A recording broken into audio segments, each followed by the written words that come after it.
नमस्कार दोस्तों।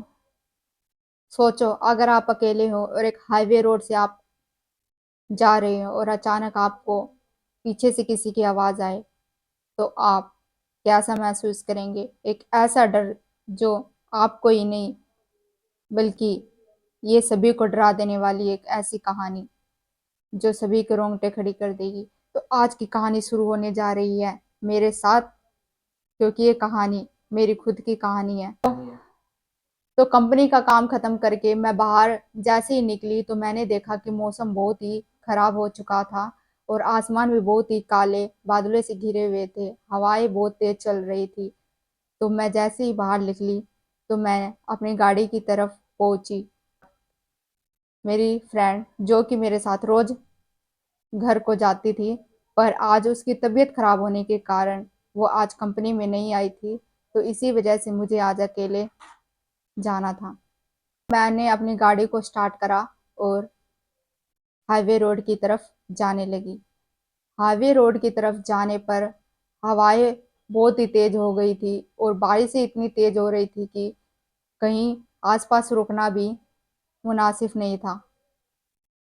तो मैंने सोचा कि क्यों ना मैं अपनी गाड़ी को तेज रफ्तार से घर पर पहुंच जाती हूँ, क्योंकि उस समय हाईवे पर कोई भी आदमी, इंसान या कोई भी गाड़ियां नहीं दिखाई दे रही थी।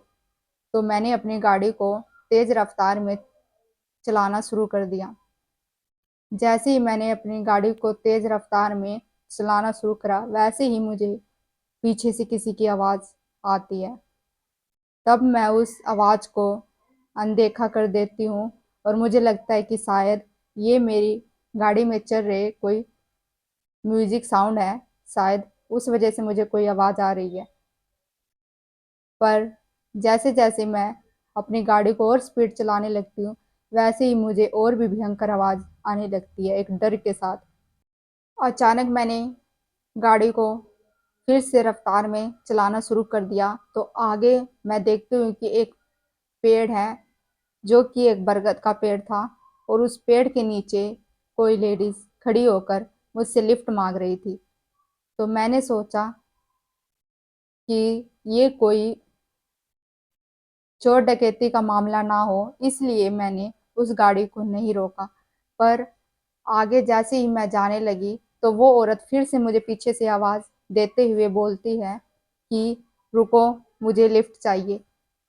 तो मैं ये सोचकर गाड़ी रोक देती हूँ कि आखिर मौसम इतना ख़राब है और हवा इतनी तेज़ चल रही है और उस हाईवे रोड पर कोई भी गाड़ियाँ नहीं चल रही थी।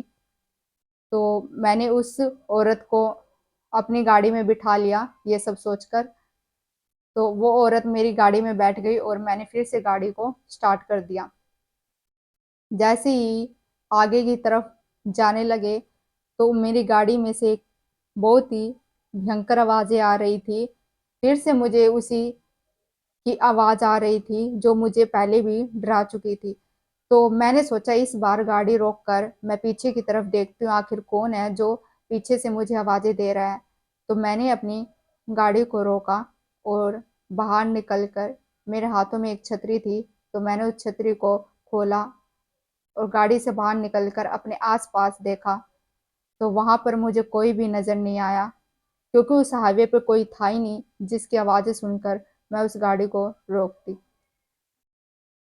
फिर भी मैंने उस गाड़ी को रोका, पर कोई नजर नहीं आने के वजह से मैं दोबारा गाड़ी में बैठ गई और गाड़ी को फिर से चालू कर दिया। तो धीरे धीरे फिर से जैसे ही हम जाने लगे, तो मेरी गाड़ी के पीछे बैक साइड में जो औरत बैठी थी वो जोर जोर से हंसने लगती है और इतने अजीब तरीके से हंसती है कि उसके हंसने की आवाज को सुनकर मैं बहुत ही डर जाती हूँ। और उसके बाद मैं पीछे मुड़कर देखती हूँ तो वो औरत बिल्कुल ही नॉर्मल तरीके से बैठी होती है और ऐसा लगता है जैसे कि वो उसकी आवाज थी ही नहीं। तो गाड़ी एक म्यूजिक साउंड के साथ चल रही थी, जिसमें मैंने म्यूजिक साउंड लगा रखा था। तो वो गाने को सुनकर मैं अपनी गाड़ी को चला रही थी। जैसे जैसे गाड़ी मेरे घर की तरफ आ रही थी वो आवाजें बिल्कुल भी बंद नहीं हो रही थी और एक डर के साथ मुझे बार बार डरा रही थी। तो वो औरत को जब मैंने शीशे में देखा तो वो औरत बहुत ही अजीब दिख रही थी। उसके जो चेहरा था वो अजीब तरह से जला हुआ था, इतना भयंकर दिख रहा था कि जब मैंने पीछे उसे देखा तो वो औरत बिल्कुल ही नॉर्मल दिखाई दे रही थी, लेकिन जब मैं उसे मिरर में देख रही थी तो वो औरत बहुत ही डरावनी और बहुत ही अजीब दिख रही थी, जिसके तो उस औरत को मैं मिरर में देख कर डर जाती हूँ और मैं सोचती हूँ कि जल्दी से इसे उसके घर पे पहुंचा देती हूँ ताकि मैं अपने घर सुरक्षित पहुंच जाऊं। तो मैंने जब उससे उसके घर के बारे में पूछा तो वो बता रही थी कि मेरा घर यहीं पास में ही है। तो आगे जैसे ही मैं जाने लगती हूँ तो मुझे एक मंदिर दिखाई देता है और उस वक्त मैं इतनी डरी हुई थी कि मुझे उस मंदिर में रुकना ही अच्छा लगा। तो मैं जैसे ही उस मंदिर की तरफ रुकती हूँ तो वो औरत मुझे बिल्कुल ही गायब नजर आती है। ऐसा लगता था जैसे कि पीछे वाली सीट पर कोई औरत बैठी ही नहीं हो और मैं डर जाती हूँ कि आखिर मेरे पीछे बैठी हुई सीट पर वो औरत कौन थी जिसने मुझसे लिफ्ट मांगी थी। और अब वो मंदिर के आगे जैसे ही मैंने अपनी गाड़ी को रोका और वो वहां से गायब हो गई। और वो चेहरा बहुत ही अजीब था जिसे मैं जिंदगी भर भूल नहीं सकती। अजीब सा चेहरा, बहुत ही जला हुआ। उस मतलब मिरर में इतनी डरावनी दिख रही थी वो कि एक्सप्लेन करना बहुत मुश्किल है। तो मैंने अपनी गाड़ी को मंदिर के आगे रोक दिया।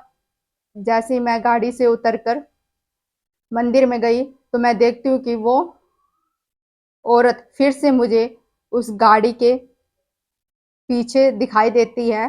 पर उस समय वो मेरी गाड़ी के अंदर नहीं दिखाई दे रही थी बल्कि गाड़ी से बाहर दिखाई दे रही थी, जो कि मुझे बाहर से ही फिर से लिफ्ट मांगने के लिए बुला रही थी। तो मैंने उस रात उस गाड़ी को मंदिर के आगे ही खड़ा कर दिया। और तो उस रात मैंने मंदिर में रुकना ही अच्छा समझा क्योंकि उस समय मैं अपने आप को सुरक्षित रखना चाहती थी। मैं चाहती थी कि मेरी जान किसी न किसी तरह बच जाए।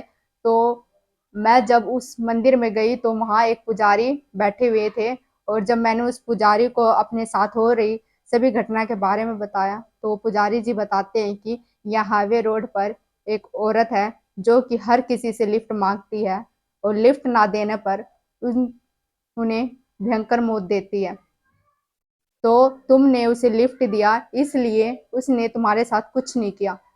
तो यह सब सुनकर मैं थोड़ा तो डर जाती हूँ पर मुझे खुशी होती है कि मैंने उसे लिफ्ट दे दिया, नहीं तो उस वक्त मेरी जान बच नहीं पाती। और उस दिन का हादसा मेरे लिए बहुत ही डरावना था जो आज तक मैं भूल नहीं पाई।